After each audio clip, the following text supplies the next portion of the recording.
त्यांना सुचविल, परंतु ठाण्यातला शिवसेनेचा किसान नगर शाखेचा शाखा प्रमुख राज्याचा प्रमुख बनतो काय ही साधी बाब नाही। हा प्रवास अतिशय खडतर आहे, खूप संघर्षाचा आहे।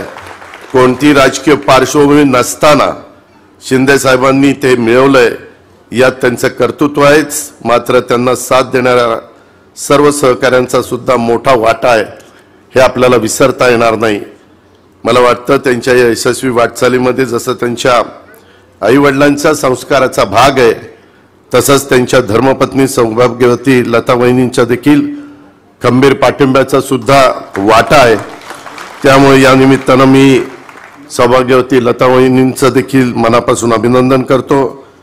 शिंदे साहेबांच्या आयुष्यामध्ये आजपर्यंत अजून अनेक कटुप्रसंग त्यांनी झेललेले आहेत, ही पण गोष्ट आपल्याला सगळ्यांना माहिती आहे। एक कट्टर शिवसैनिक, एक धडाडीचा कार्यकर्ता, धाडसी नेता।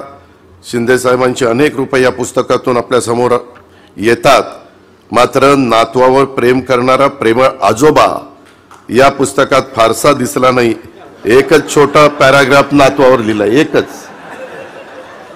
काय मला डॉक्टर प्रदीप ढवळ जरा उदयला विचारायच्या ऐवजी थोडा माझा सल्ला घ्यायचा होता।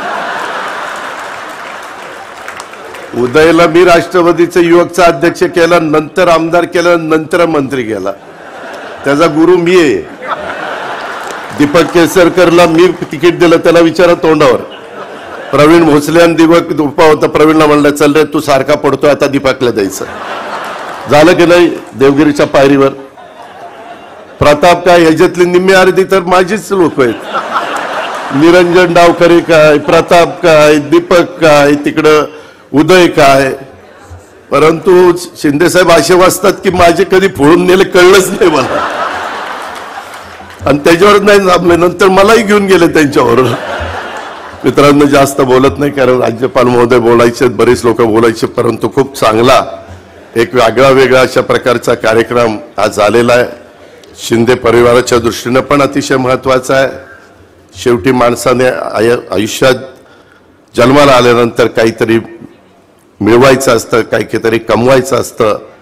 बरोबर कुणीच काही घेऊन जात नाही, परंतु खूप काही चांगलं काम ते त्यांच्या परीने करतायत। आज राज्यामध्ये दिलेल्या योजना बाकीच्या सगळ्या, आता उद्यापासून आम्ही दौऱ्यावर बाहेर पडणार आहे।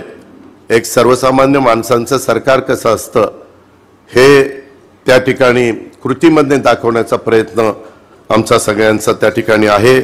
आणि त्याच्यामध्ये आज योद्धा कर्मयोगी हे एकनाथराव शिंदे साहेबांच्यावर लिहिलेलं पुस्तक प्रकाशनाच्या कार्यक्रमाला मला उपस्थित राहण्याची संधी मिळाली, त्याबद्दल मी उदयचं आणि त्यांच्या सगळ्या टीमचं मनापासून अभिनंदन करतो, कौतुक करतो। त्यांना पुढच्या वाटचालीच्या शुभेच्छा देतो। असंच इतरांच्यावर